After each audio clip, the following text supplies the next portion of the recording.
bisa dipanggil Ubed, dan saya akan menjadi host untuk acara ini. Saya sangat senang bisa bertemu dengan kalian semua hari ini. Hari ini kita mendengarkan materi yang menarik dari Kak Vivi. Sebelum kita mulai acaranya, ada baiknya kita berdoa dahulu. Berdoa dimulai.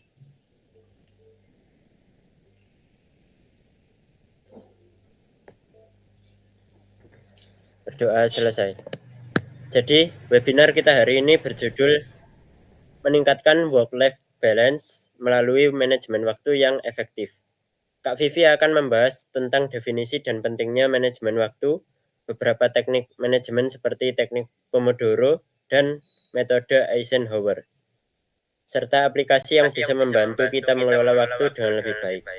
Untuk lebihnya, biar Kak Vivi yang menjelaskan. Waktu dan tempat dipersilakan. Baik, selamat sore semuanya. Mohon maaf, apakah suara saya terdengar dengan jelas? Dengar, Kak. Oh ya, oke. Yap. Terima kasih. Sebelumnya saya mengucapkan terima kasih kepada teman-teman Impaktif yang sudah memberikan saya wadah untuk bisa mengadakan webinar ini.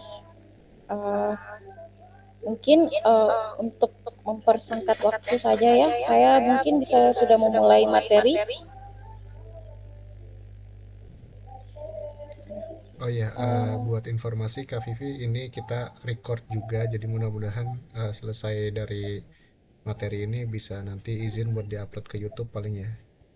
Oh iya, siap Kak. Ya, saya serahin Ini lagi ke Mas Ubay. Iya, Kak. ini saya share screen ya.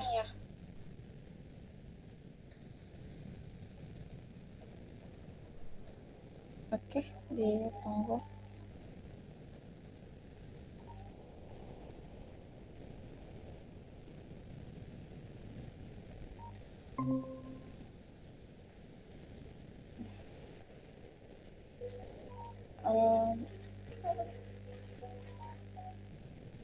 Sudah jelas? Ya, oke. Baik, Kak. Oke, langsung saja. Di sini materi saya sore hari ini adalah meningkatkan work-life balance melalui manajemen waktu yang efektif. Nah, yang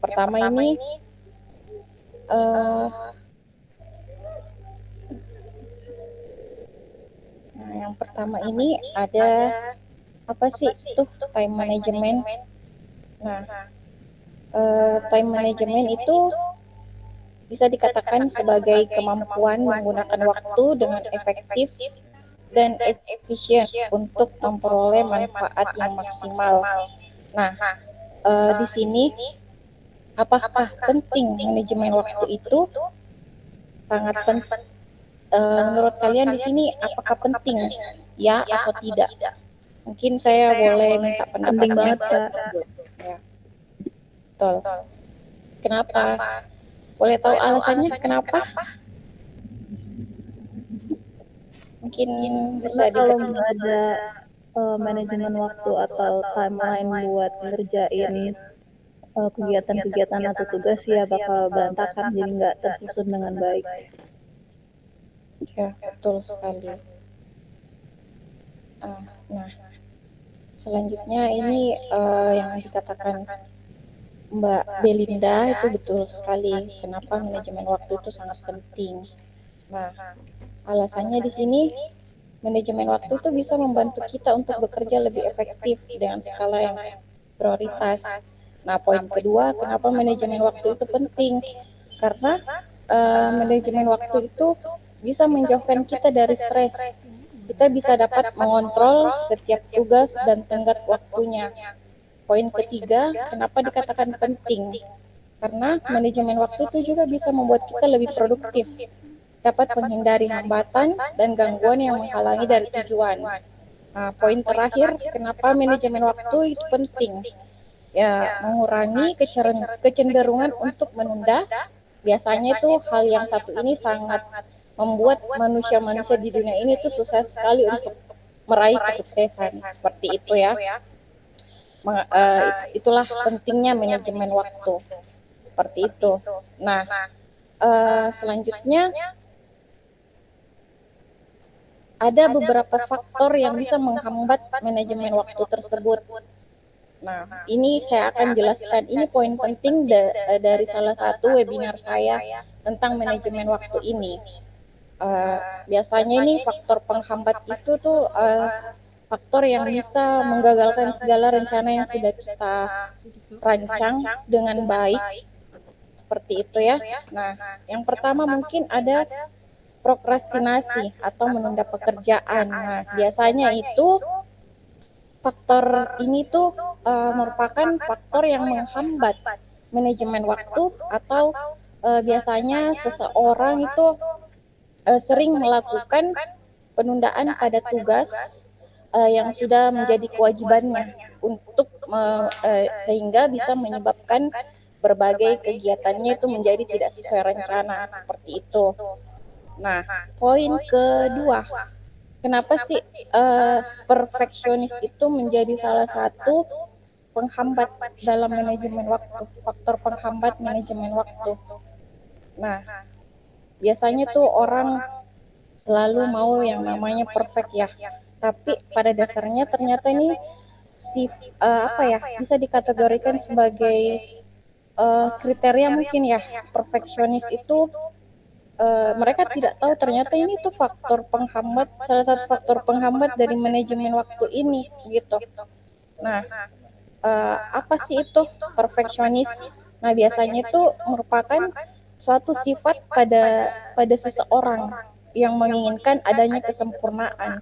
Nah, biasanya itu pada dirinya dia selalu pada dirinya baik dari perbuatan ataupun penampilan yang ada pada dirinya, begitu. Nah, biasanya orang tuh pengen perfect untuk segala hal, termasuk dari perbuatan ataupun dari penampilannya mereka, seperti itu, agar orang tuh tertarik melihat kita, itulah. Nah, padahal ini biasanya seseorang yang memiliki sifat perfeksionis itu tuh selalu menuntut agar tugas yang dia selalu kerjakan itu sempurna. Nah, padahal dia selalu menginginkan kesempurnaan itu lebih baik dari orang lain. Nah, namun kan kadang itu sifat perfeksionis ini tuh justru dapat menghambat manajemen waktunya, seperti itu. Karena kenapa sih perfeksionis ini menghambat manajemen waktunya ya? Bisa dikatakan sebagai penyebab tugas yang dikerjakan itu menjadi lebih lama dan kurang efektif, seperti itu. Nah, gara-gara kita pengen perfect gitu loh, perfect ya di mata orang, sehingga tugas yang kita lakukan atau pekerjaan yang kita lakukan tidak sesuai dengan manajemen waktu yang sudah kita tentukan, seperti itu. Nah, yang ketiga, poin ketiga yang terpenting dalam faktor penghambat manajemen waktu itu adalah tidak mampunya kita membuat prioritas, seperti itu. Nah, apa sih ini tidak mampu membuat prioritas? Biasanya ini setiap orang kan kadang itu harus mampu menetapkan kegiatan apa saja sih yang menjadi prioritasnya kita, seperti itu ya. Nah, biasanya kan apa saja yang paling utama. Nah, kalau kita tidak mampu membuat skala prioritas dari kegiatan tersebut, otomatis kegiatan yang akan kita lakukan itu menjadi tidak efektif dan efisien. Nah, oleh sebab itu seseorang itu manajemen waktunya seseorang yang akan terhambat jika dia tidak bisa membuat skala prioritasnya, seperti itu ya. Misalnya nih, biasanya kan kalian kalau bangun pagi nih bingung ya mau ngapain hari ini. Nah, nanti saya akan jelaskan ya di poin selanjutnya untuk hal itu, jadi rahasia dulu. Oke. Nah, selanjutnya di poin ini. Nah, lalu dari beberapa faktor penghambat yang saya sudah jelaskan ini, tentunya kita harus bisa mengatur manajemen waktu apa sih namanya, teori-teori yang udah disimpulkan oleh orang-orang gitu lah. Nah, yang pertama ini ada buat to-do list. Apa aja sih itu to-do list? Yang seperti apa? Kenapa kita harus buat to-do list? Nah, to-do list itu biasanya kan yang seperti saya katakan tadi sebelumnya, membuat skala prioritas. Nah, ini nih yang harus kita buat. Biasanya kan nih kalian bingung ya, kalau bangun tidur itu harus ngelakuin apa aja.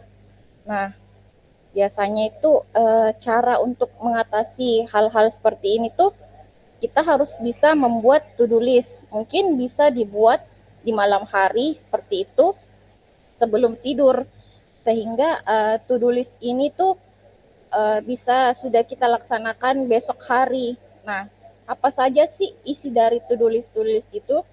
Yang pertama itu bisa berisi dari daftar tugas-tugas yang harus kamu selesaikan setiap hari, seperti itu. Bisa mulai atau pekerjaan apa yang kalian harus lakukan besok hari sesuai dengan time manage yang kalian miliki pada hari itu.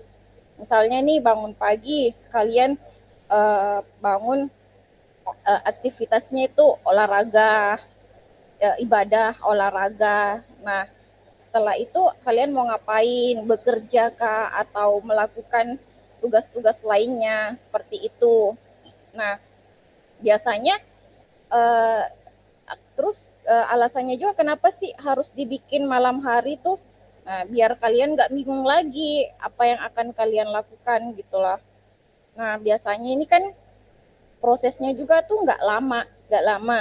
Kalian cuma cukup membuat catatan seperti di sticky notes atau aplikasi seperti Notion, Trello, Anydo, dan lain-lain ya kan banyak sekarang nih di handphone aplikasi-aplikasi notepad seperti itu ya untuk mengingat, atau kalian bisa juga buat di di kalendernya kalian hari itu, di kalender Google-nya kalian kan udah bisa nih sebagai pengingat untuk kalian apa aja yang akan kalian lakukan di hari itu seperti itu, supaya segala rencana atau kegiatan yang kalian lakukan pada hari itu berjalan secara mulus, dan paling tidak kita sudah punya acuan rencana kegiatan apa yang akan kita lakukan pada hari itu seperti itu ya.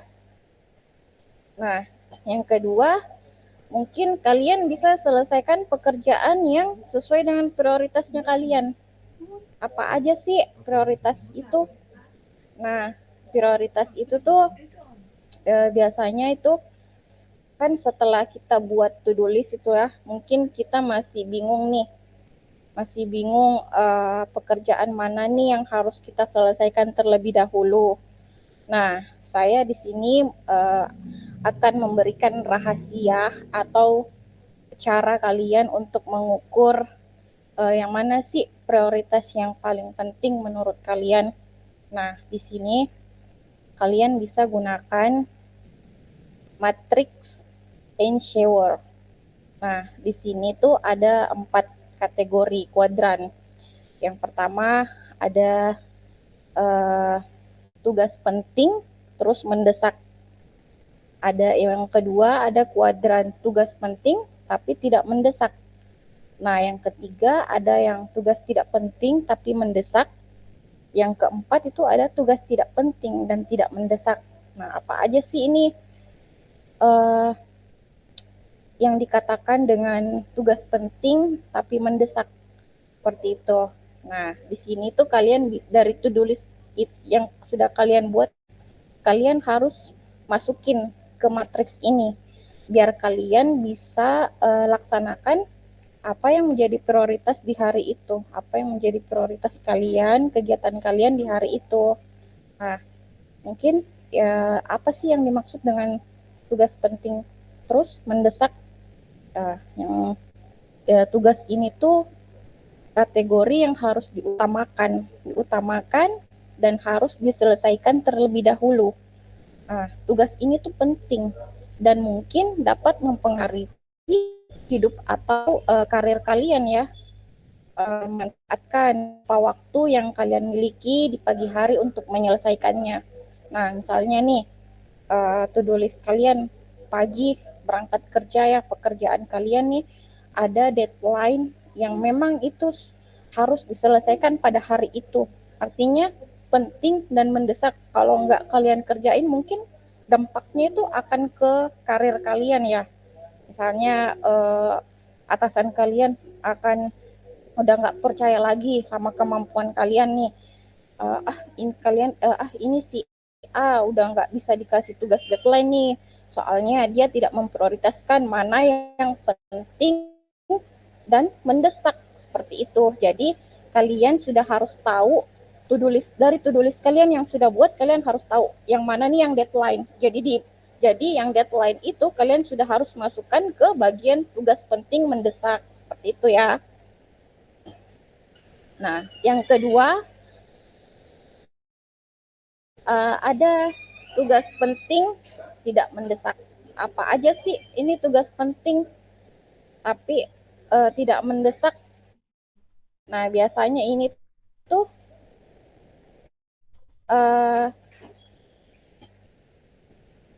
jadwal yang bisa ulang. Misalnya untuk mengerjakan tugas kuliah atau pekerjaan kalian yang memang bisa kalian kerjakan di waktu setelah pekerjaan deadline kalian selesai seperti itu. Nah, biasanya kalau kalian nih udah bisa kerjain tugas ini setelah yang saya katakan pekerjaan yang penting dan mendesak kalian udah selesaikan. Ya meskipun ini tidak mendesak, tapi setidaknya jangan menunda pekerjaan itu supaya tidak menumpuk. Nah, agar time management kalian juga itu efektif dan efisien. Jadi terarahlah dari to-do list yang udah kalian lakukan, kalian prioritaskan dulu yang penting mendesak, setelah itu tugas penting tapi tidak mendesak. Nah, yang ketiga, kategori tugas tidak penting tapi mendesak. Apa sih ini?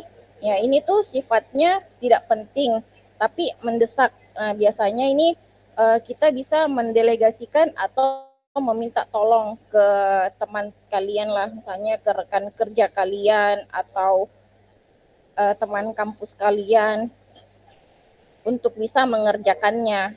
Nah, seperti itu. Yang keempat ada kategori tugas tidak penting dan tidak mendesak. Nah, biasanya kata kunci dari kuadran ini tuh eliminasi atau hapus. Hapus tugas itu, kegiatan itu dari to-do list kalian. Karena kan sifatnya itu tidak mendesak dan tidak penting untuk dikerjakan seperti itu. Artinya mungkin bisa kalian kerjakan nanti besok kah, atau kalian bisa rencanakan lagi di lain waktu seperti itu, karena memang dia masuk kategori tidak penting dan tidak mendesak seperti itu ya. Nah, selanjutnya ada saya kembali ke slide sebelumnya ya, ke poin ketiga. Nah, ini tetapkan batas waktu untuk menyelesaikan setiap tugas. Apa sih itu yang dimaksud? Nah, biasanya itu supaya kalian bisa bekerja dengan fokus, dari disiplin, fokus dan disiplin, belajar untuk menetapkan batas waktu untuk setiap tugas. Misalnya nih, kalian bisa lakukan salah satu teknik manajemen waktu yang bisa membuat kalian menjadi lebih disiplin dan fokus untuk bisa menyelesaikan pekerjaan. Seperti kalian bisa lakukan time boxing. Apa sih itu time boxing? Time boxing itu biasanya orang gunakan atau orang katakan biasa itu membatasi beberapa banyak waktu yang dibutuhkan untuk menyelesaikan pekerjaan. Misalnya nih ya, kalian batasi waktu untuk menyelesaikan laporan dari jam 9 sampai jam 10 pagi. Artinya dari tadi kan kalian udah buat to-do list nih. di to-do list pertama, deadline penting. Kalian misalnya kalian dikasih batas waktu maksimal itu 3 jam harus selesai. Nah, kalian mungkin harus bisa lebih cepat dari yang di deadline kan, supaya kalian juga memiliki poin plus dari hasil pekerjaan itu ya, seperti itu. Nah, yang kedua itu biasanya ini time boxing itu terbagi menjadi 2. Apa sih itu bagiannya? Ada yang soft time boxing dan ada yang hard time box, seperti itu. Nah, kategori soft time itu artinya kita bisa memberi toleransi atau tambahan waktu apabila memang sampai batas waktunya selesai ternyata tugas kalian itu belum selesai, seperti itu. Yang kedua itu hard time box. Nah, biasanya ini batas waktu sudah selesai, tapi kita berhenti atau mengambil istirahat untuk pekerjaan sebelumnya, seperti itu ya. Nah, yang keempat, kalian boleh ambil jeda istirahat. Nah, kenapa sih kita harus istirahat? Ya, ini juga salah satu poin penting cara menyusun manajemen waktu yang baik, seperti itu. Mungkin kalau kita juga terlalu bekerja terlalu lama atau bekerja tanpa jeda istirahat, mungkin kita juga akan merasa lelah ya, merasa sulit untuk fokus begitu, dan mungkin juga kita bisa stres sendiri dengan kerjaan itu kalau kita nggak istirahat. Nah, makanya kita perlu atau penting untuk mengambil jeda istirahat, karena biar otak kita juga itu nggak capek, mata kita juga itu nggak lelah lihat PC terus, fokus ke PC atau fokus ke laporan-laporan yang memang buat mata otak kita tuh jadi lelah, seperti itu ya. Nah, di sini tuh saya akan kasih tips bagaimana sih cara mengambil jeda istirahat yang baik, seperti itu. Nah, mungkin kalian di sini bisa gunakan nih CVS. Apa itu CVS? Computer Vision Syndrome. Nah, kebanyakan kan sekarang nih orang kerja kan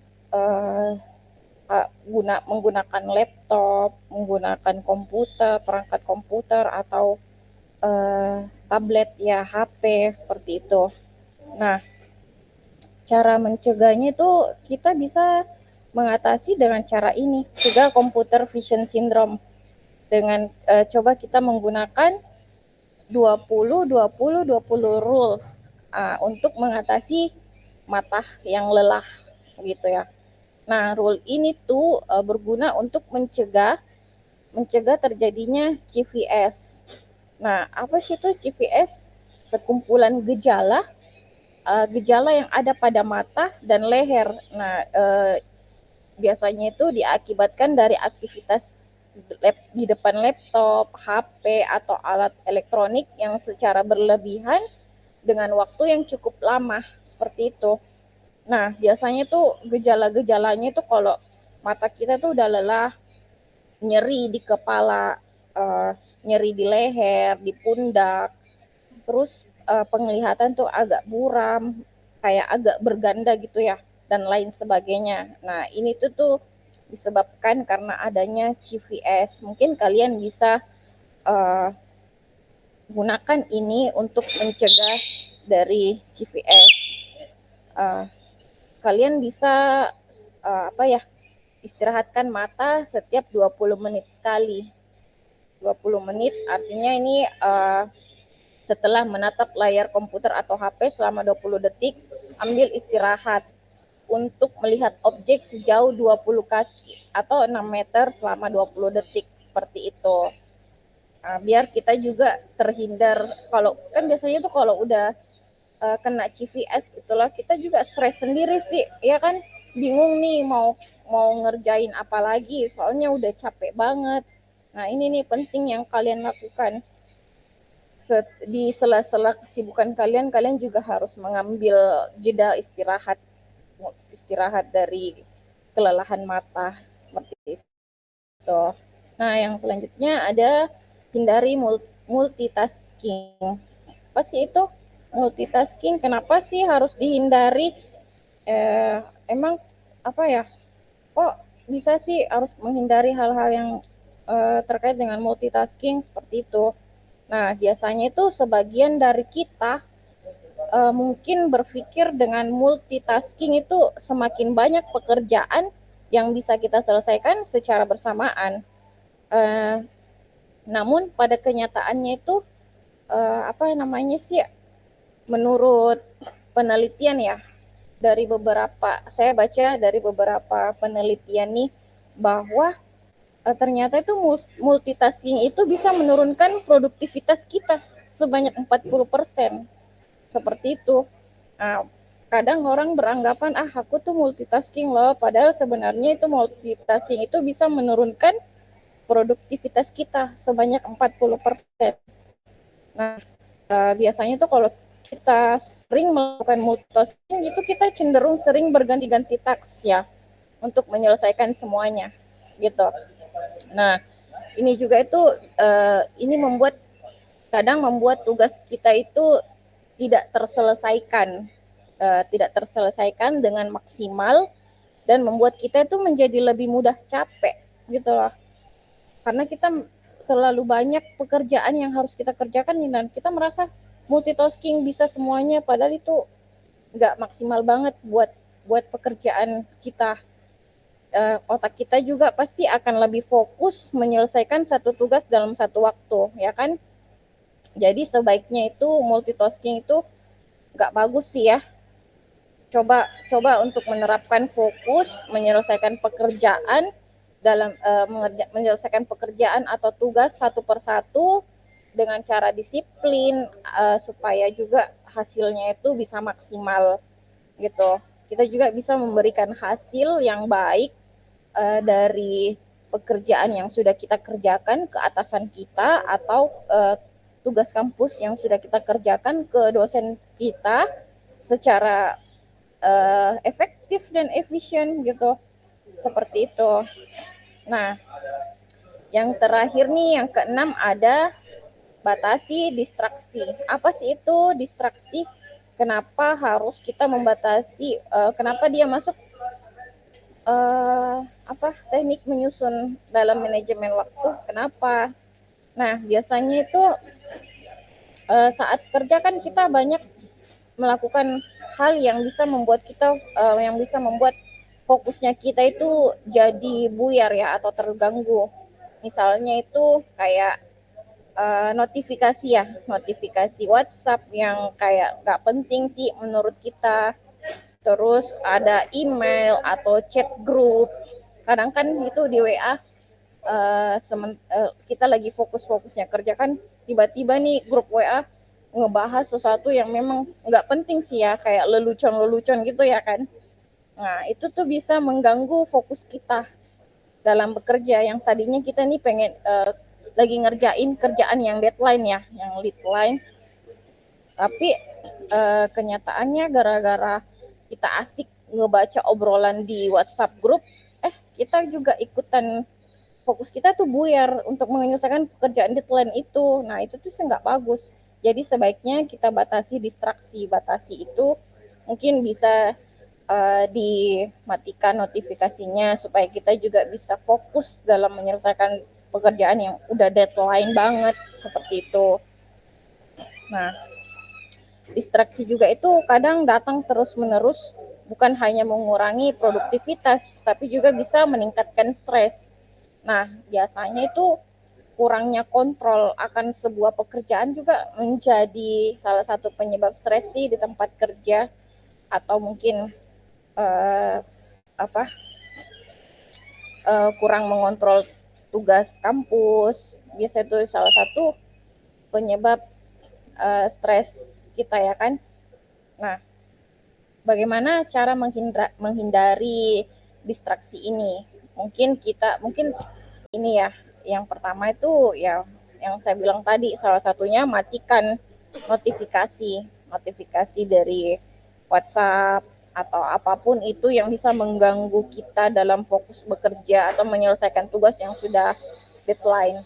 Nah, yang kedua, jangan terlalu sering mengecek hal-hal di luar pekerjaan kayak scroll media sosial atau chat WhatsApp yang nggak penting buat kita, atau pokoknya selain email pekerjaan, notifikasi pekerjaan ya abaiin aja lah gitu. Mungkin nanti kita akan luangkan waktu khusus untuk membaca atau mengecek sekaligus semua itu secara berkala, sebaiknya seperti itu. Nah, yang ketiga mungkin bisa kita lakukan itu mengaktifkan mode pesawat ya, atau don't disturb, jangan ganggu, untuk membutuhkan fokus yang tinggi. Kalau misalnya kita lagi ngerjain tugas kampus nih, atau lagi ngerjain skripsi nih ya, tesis apa segala macam karya ilmiah yang seperti itu, mungkin kalau kita mau fokus mungkin boleh HP-nya dinyalain mode pesawatnya, atau nyalain mode jangan ganggu seperti itu ya. Nanti lakukan aktivitas itu pada saat kita sudah melakukan jeda istirahat ya, seperti itu. Nah, selanjutnya itu ada nah itu tadi penjelasan dari beberapa poin bagaimana cara mengatur manajemen waktu yang baik. Mungkin kalian bisa menerapkan poin ini dalam memanage waktu kalian supaya kalian juga aktivitas kalian dalam sehari-hari itu lebih terarah, lebih terfokus, karena kalian udah bisa mengatur manajemen waktu dengan baik. Seperti itu. Nah, selanjutnya ada teknik menyusun manajemen waktu. Di sini saya akan jelaskan beberapa poin penting banget sih menurut aku ya, teknik menyusun manajemen waktu ini. Nah, yang pertama itu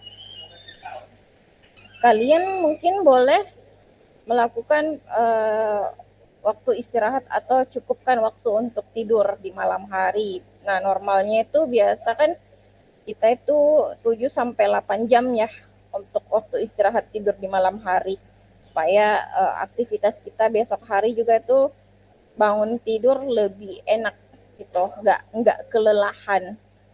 Nah, yang kedua, coba luangkan waktu istirahat sejenak di tengah-tengah waktu bekerja. Nah, itu sih juga salah satu poin penting biar kita bisa terhindar dari yang namanya stres kerja. Karena banyaknya beban kerja atau tekanan pekerjaan dari atasan yang memang membuat kita itu bisa kelelahan, stres kerja. Ya, biasanya sih kalau saya pribadi bagaimana cara saya apa yang saya lakukan saat saya meluangkan waktu untuk menghindari yang namanya stres kerja. Biasanya sih saya berpindah tempat, atau lebih biasanya kan di kantor saya tuh ada disediain kayak ruang makan ya. Saya ke situ buat duduk ngopi bentar sejenak biar nggak stres-stres banget ngadepin kerjaan seperti itu. Mungkin kalian bisa terapkan kalau kalian ngopi, atau mungkin bisa scroll media sosial sejenak ya, cari berita apa sih yang lagi viral seperti itu. Biar kita juga nggak kudet-kudet amat sama bahan berita-berita yang lagi viral seperti itu. Nah, yang ketiga, latih dan biasakan diri untuk mengerjakan sesuatu cukup sekali. Nah, ini tuh juga salah satu poin penting dalam teknik menyusun manajemen waktu. Artinya kita harus dari to-do list itu kita sudah harus pikirkan pekerjaan ini tuh nggak boleh dilakukan 2 kali. Jadi sebisa mungkin kalian meminimalisir kesalahan, resiko apa yang akan terjadi di di pekerjaan itu, seperti itu. Yang keempat, mungkin kalian bisa belajar biasakan diri untuk menolak ajakan melakukan satu kegiatan tertentu yang dapat mengacaukan manajemen waktu. Nah, biasanya kan itu ada ajakan ya dari teman-teman, apalagi nih kadang kan ada orang yang memang punya sifat nggak enakan ya buat nolak.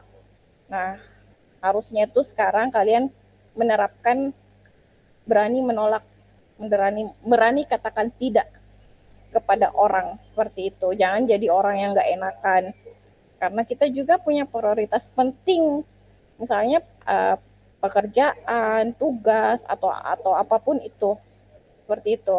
Nah, yang terakhir, minta orang-orang sekitar kalian untuk menghormati manajemen waktunya kalian,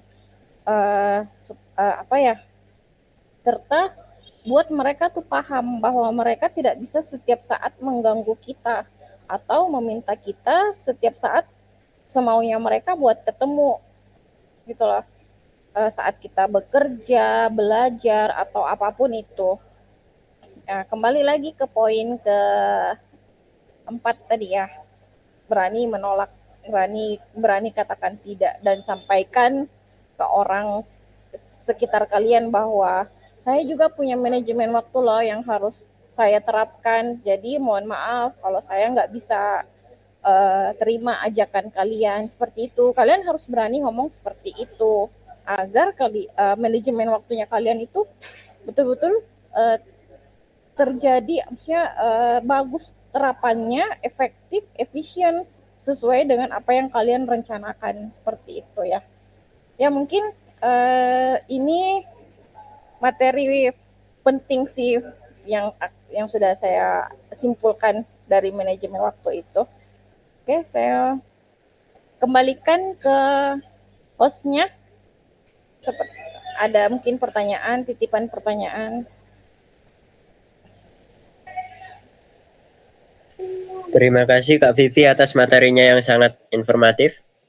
Sekarang kita akan masuk ke sesi tanya jawab. Silakan jika ada pertanyaan, ajukan pertanyaan kalian melalui fitur chat atau langsung dengan mikrofon. Silakan.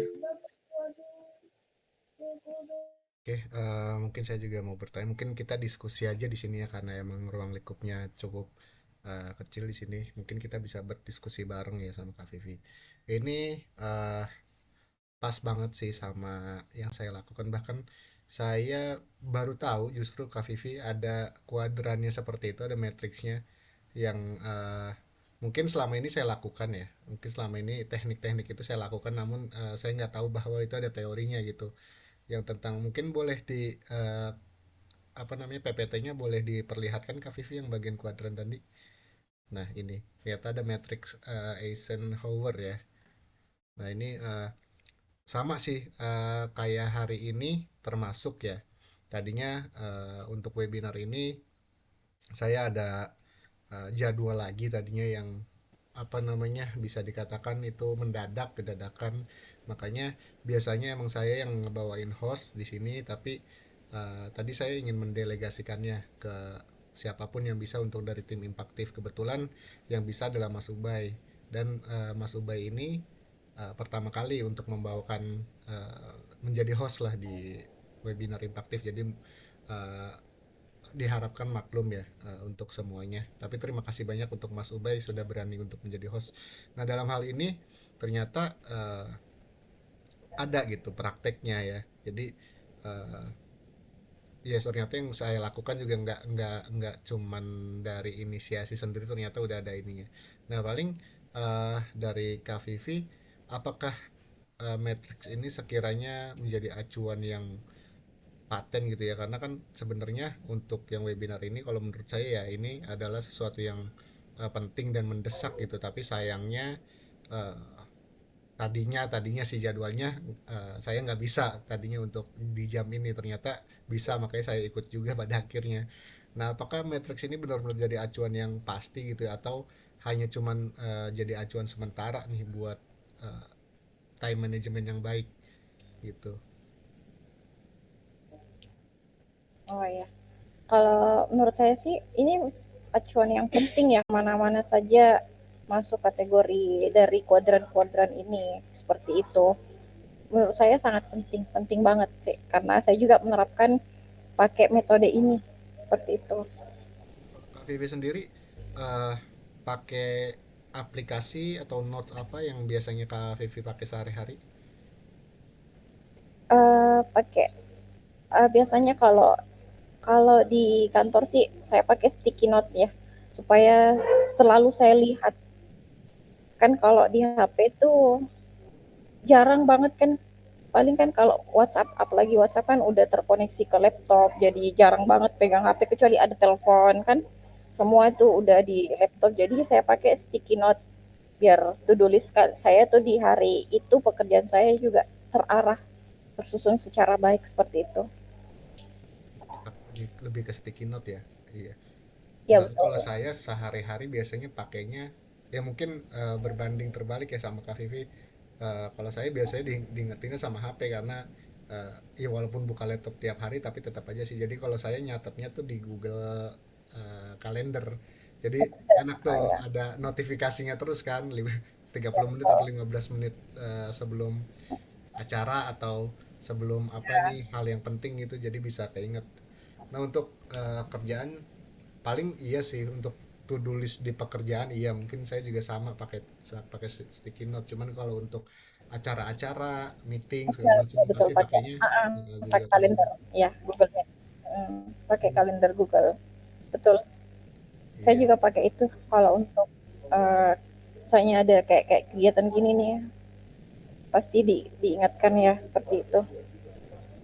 ya tapi kan untuk sekarang nih kayaknya belum apa ya untuk teman-teman kita lah yang di bangku kuliah mungkin ya yang belum kerja atau yang masih sekolah gitu ya ini kan sesuatu yang mereka anggap remeh sebenarnya untuk time management ya.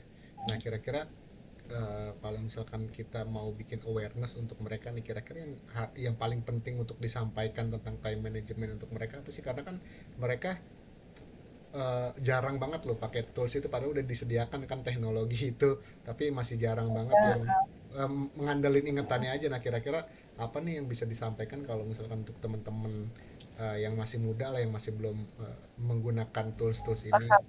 Mm. Nah, kalau saya sih sarannya ya tetap sih harusnya kan kalian menggunakan teknologi yang ada sekarang ya. Apalagi tuh anak-anak sekarang itu nggak bisa jauh yang namanya dari gadget. Ya, mungkin kalian, nah, oh ya, ada sih sebenarnya poin penting dari kalau menasehati anak-anak sekarang, apalagi nih kan anak sekarang tuh aktif di berbagai sosial media ya, terlebih lagi WA, kan chat WA. Nah WA juga sekarang kan udah bisa ngechat buat diri sendiri, Oh ngechat iya. buat diri sendiri atau mm, buat grup tapi kita doang sendiri di dalam situ, ya kan? Nah biasanya bagusnya sih uh, membuat grup seperti itu untuk dirinya sendiri tapi isinya itu pengingat kegiatan-kegiatan apa yang menjadi uh, apa namanya yang akan mereka lakukan di situ. Karena saya sempat lihat juga, oh ternyata uh, anak-anak sekarang itu kalau mau buat kegiatan, dia bikin pengingat itu lewat WhatsApp grup sendiri, dirinya sendiri seperti itu. Saya coba dari beberapa anak-anak SMA sekarang ya.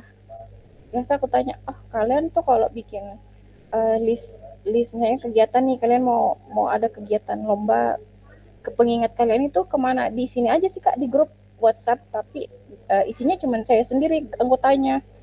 Oh itu iya, karena mungkin memang sekarang kan anak-anak sekarang tuh lebih nggak bisa jauh dari gadget ya.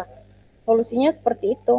Mungkin ada beberapa yang belum tahu, jadi saya kasih tahu seperti ini. Iya, itu bagian Seperti dari itu. tips ya berarti ya kayak.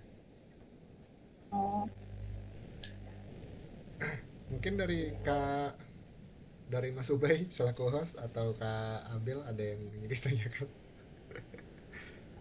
Aku mau nanya. Ya, ada.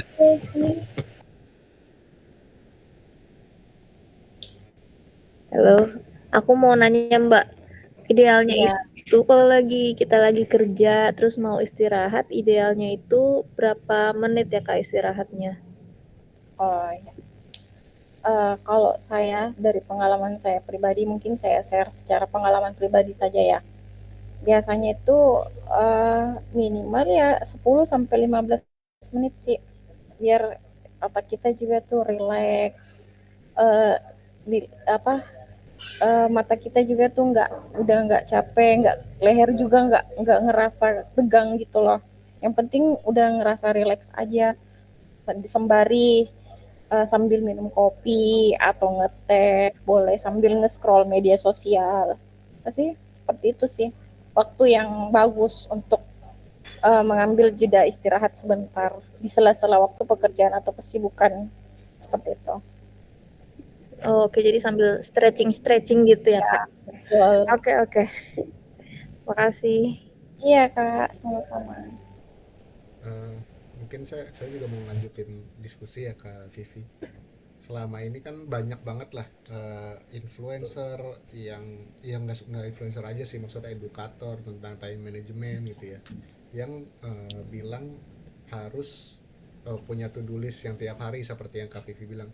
Nah, cuman saya pernah praktekin gitu ya pakai to do list yang harian gitu, dalam artian bukan harian lagi, maksudnya per jam gitu ya, sampai sejam ini ngapain, jam ini ngapain, itu malah dari saya nggak efektif gitu, dalam artian malah loss lagi, kayak kelewat atau apa gitu. Nah, malah uh, menurut saya kayak terlalu mengikat gitu ya. Mungkin itu efektifnya mungkin nggak efektif untuk semua orang kali ya, yang teknik seperti itu, yang teknik per jam gitu, atau karena sayanya. Ya. Mungkin kembali ke individunya kali ya. Enggak. Kalau saya sih menurutnya dari kebanyakan orang mungkin kan tadi yang seperti saya jelaskan ya, ada kategori yang memang apa sih namanya, kita bisa apa membuat skala prioritas seperti itu, dari menetapkan batas waktu setiap tugas. Jadi walaupun misalnya setiap jam kita buat tugas seperti itu, apa sih namanya, kayak kalau aku sih efektif banget sih menurut aku, karena walau biasanya kan aku tuh pakai batasan waktu seperti yang sudah saya jelaskan tadi ya, batasan waktu misalnya saya di deadline 3 jam, saya harus menyelesaikan selama 2 jam, jadi dalam 1 jam itu saya bisa beristirahat gitu loh, ada atau bisa melakukan pekerjaan lain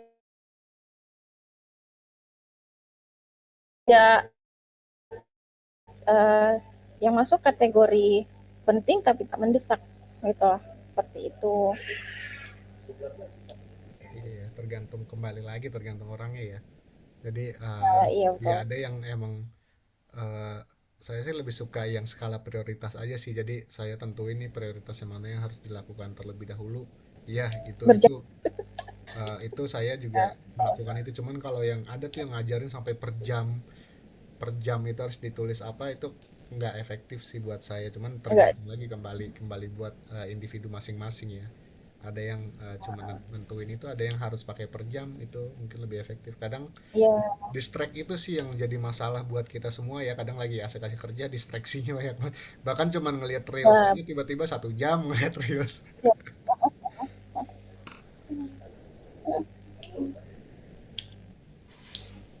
Jadi ya itu skala prioritas yang paling penting ya sebenarnya dari apa, Iya. time management itu. Sama bisa berkata tidak Iya. sih, bener. Kadang temen ngajakin nongkrong ya kan, katanya lagi kerja, katanya lagi mau Oh nyantai. ya, betul. Jadi harus berani bilang tidak mulai sekarang. Jangan jadi orang nggak enakan. Jangan jadi people pleaser. Ya betul. Paling ya itu aja sih Kak Vivi, kalau dari saya ingin berdiskusi tentang itu sih, karena emang itu keseharian yang saya gunakan juga ya untuk time management gitu. Tapi overall saya nggak terlalu ekstrim di time management, tapi juga nggak terlalu Intinya nggak mengabaikan. benar, nggak mengabaikan. Oke, itu aja sih kalau saya yang ingin didiskusikan. Mungkin saya kembalikan ke Mas Ubay selaku host di sini.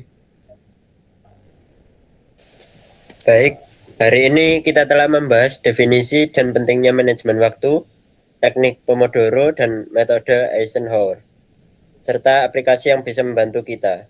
Semoga materi ini bermanfaat dan bisa diterapkan dalam kehidupan sehari-hari. Sebelum kita mengakhiri pertemuan kita hari ini, ada baiknya kita berdoa terlebih dahulu. Berdoa dimulai.